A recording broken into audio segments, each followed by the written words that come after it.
Hello, I'm Waqar Rizvi, and this is Scope. We're going to start off today's show by discussing Iran.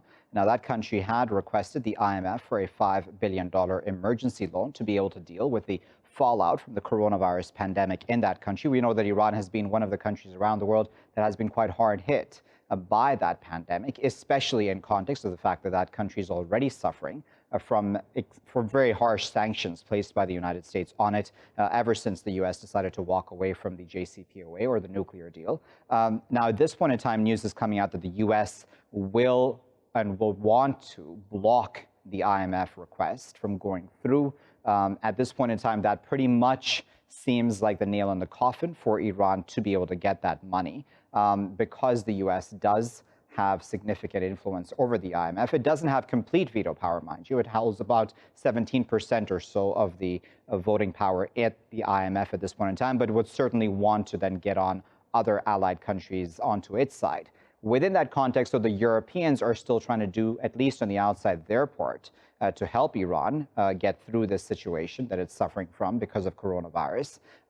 We know that Instex was just recently used to be able to get some humanitarian aid into Iran, and there is talk about further aid being provided by the Europeans to Iran in this time. And the Europeans at the IMF, interestingly, are supporting Iran's request for that loan.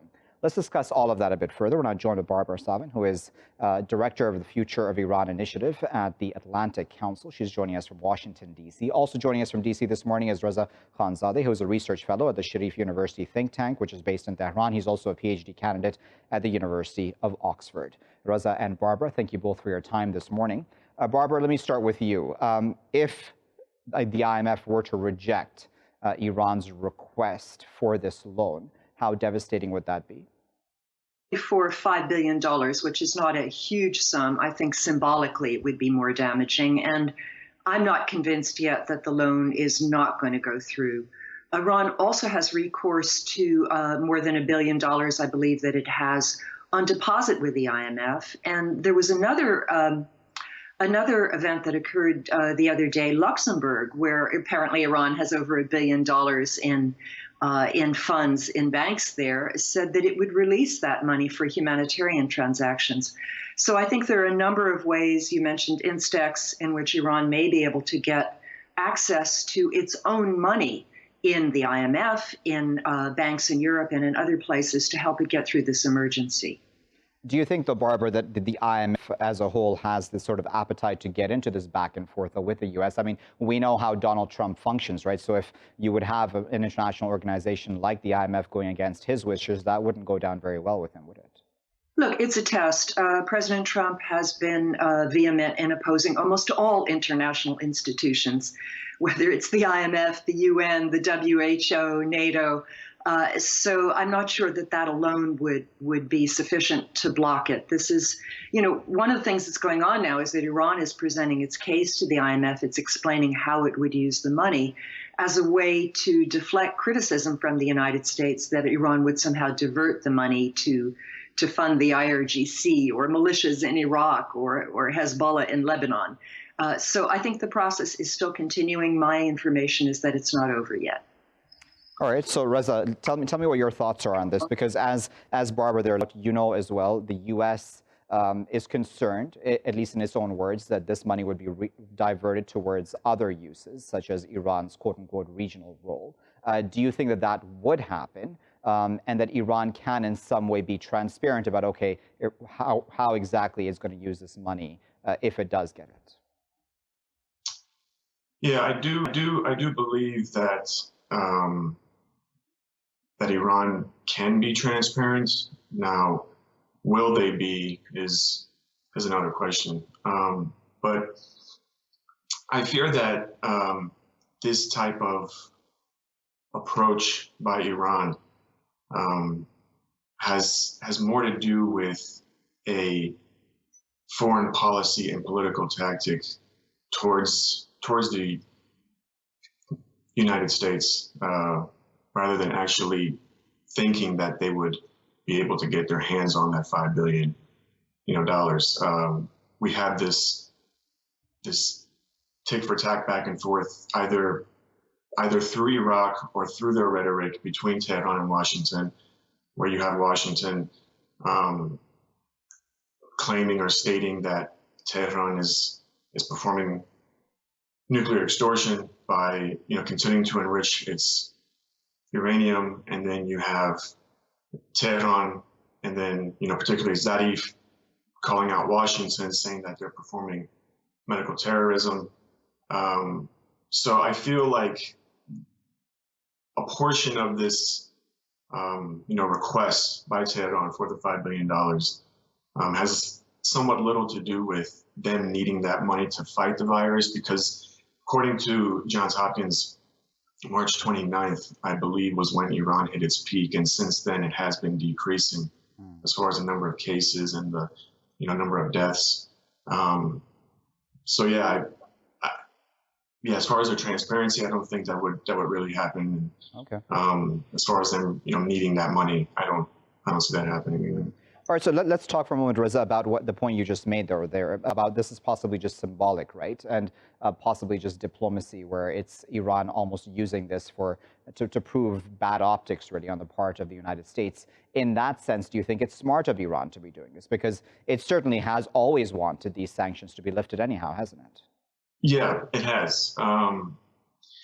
And smart in the sense, I believe, for its domestic base, because just getting back from Iran, speaking with the youth there, speaking with mid-level members of the government there, there is this growing sense that although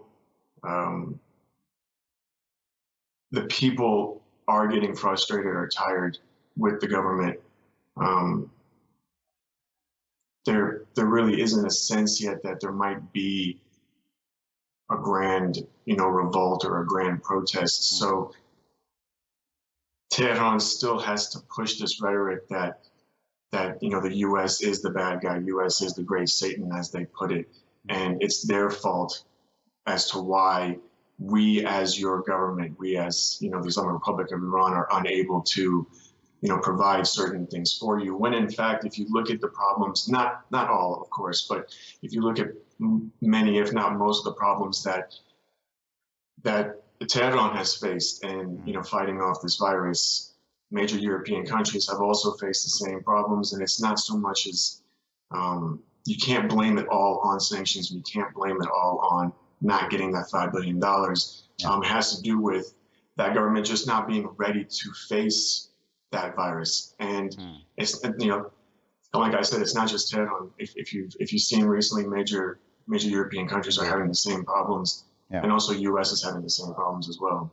Yeah. All right, so Barbara, I wanted to bring in the European factor into this. I mentioned this earlier, and you alluded to it also, but do you think that the division between Europe and the United States over how to deal with Iran, over be it Instex or otherwise, even other aid, and Europe's support for Iran, even at the IMF at this point, vis-a-vis this loan, does that throw a spanner into the works for what Donald Trump would want to happen vis-a-vis a maximum pressure campaign? I mean, if Europe goes along and keeps providing this sort of aid to Iran, then that sort of goes against what he wants, right?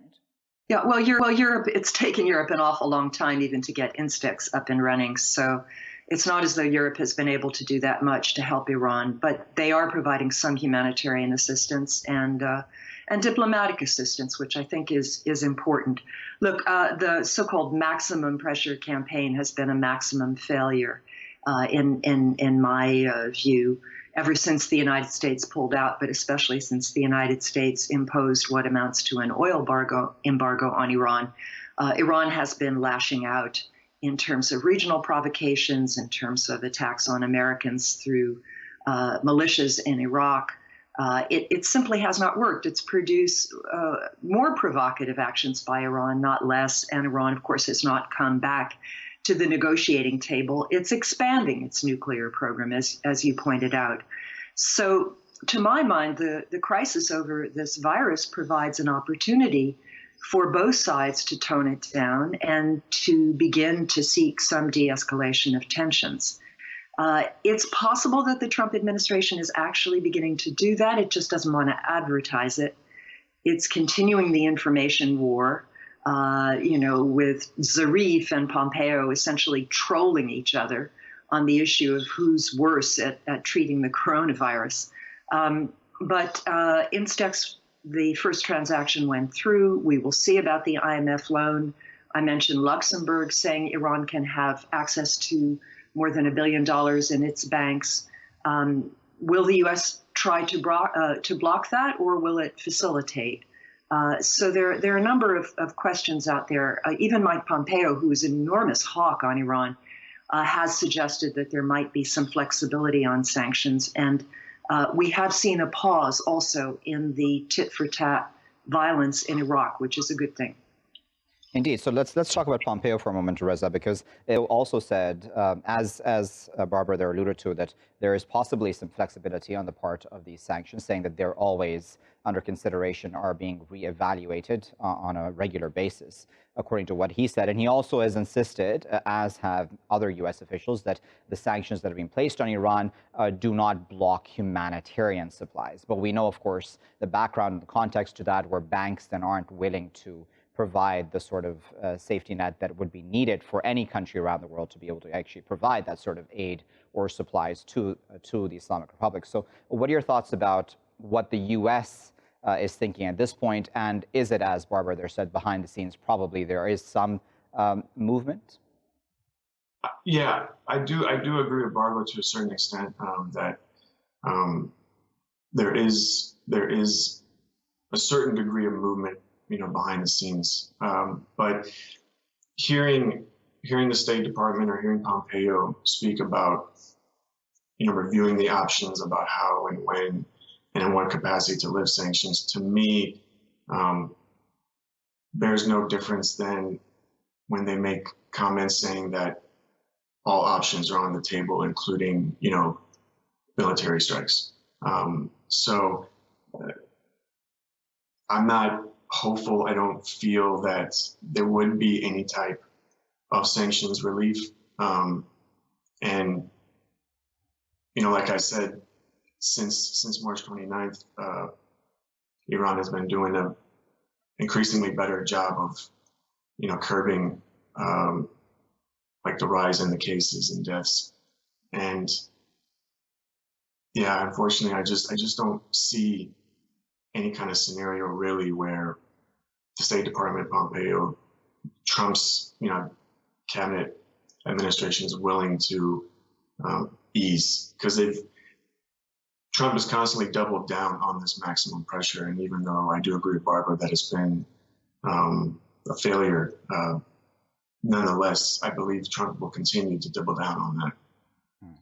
All right, Barbara, I'll give you the final word. The goal seemingly of the United States at this point, right, when it comes to Iran and through this maximum pressure campaign, is to bring Iran back to the negotiating table and negotiate a tougher deal, which would be more encompassing, such as its regional role, ballistic missiles, and of course, the nuclear program also. Do you think that that is likely to happen? I mean, there is a way to maneuver there into this, as you said, right, where if there is some movement behind the scenes, which may or may not be happening, of course, we can't know 100% either way, but is there not a way for the Americans to almost entrap the Iranians, where if they show some goodwill, then the Iranians would in some way need to take a step forward towards them too? Look, I think the chances are rather small. I think Iranians are watching the polls in the United States very carefully right now. The polls are showing that Joe Biden has a very good chance of replacing Donald Trump as president of the United States. They won't rule out talks, obviously, but they have insisted that there has to be some sort of sanctions relief before they would return to the table. The most I'm expecting and hoping for is that things stay calm, that we don't see any more fighting in Iraq in particular or elsewhere in the region, and that the United States allows Europe, other parties, to provide some relief to Iran, perhaps pauses the addition of sanctions by the United States. But I'm not looking for any great breakthrough, I'm afraid, this summer or fall. Very well. We'll leave it there at that. But of course, we appreciate both Barbara and Reza's time this morning, and of course, for providing the context for this discussion. As we know at this point in time, that IMF loan hangs in the balance. $5 billion, as Reza there said, it may not be the most significant amount of money, right? It may just be more about symbolism at this point in time, even on the part of the Islamic Republic, where it wants this loan as if to prove a point, right, where it needs this money. It's trying to make the point that these sanctions that it's currently under are harsh and are making its fight against the coronavirus pandemic that much harder, which is an undeniable fact to an extent. And then, of course, we also need to then take into account mismanagement, bad planning, et cetera, which, frankly, we can probably extend to many countries around the world as well, considering such a pandemic is something that comes out of the blue, and you can't always plan for something like that to happen and snap into place immediately once it does occur. But nevertheless, are we having negotiations behind the scenes, as Barbara there may have alluded to? We don't know that 100% certainly. We don't know if that will result in any good relations between the two nations, which have had, of course, adversarial relations for so many years. But that would be significant if there would be some step forward, because Pompeo also said that the United States is always reviewing the sanctions that it has placed on Iran on a regular basis. We'll keep a close eye on that, of course, here in Scope. I'll be back with my next segment, though, after this.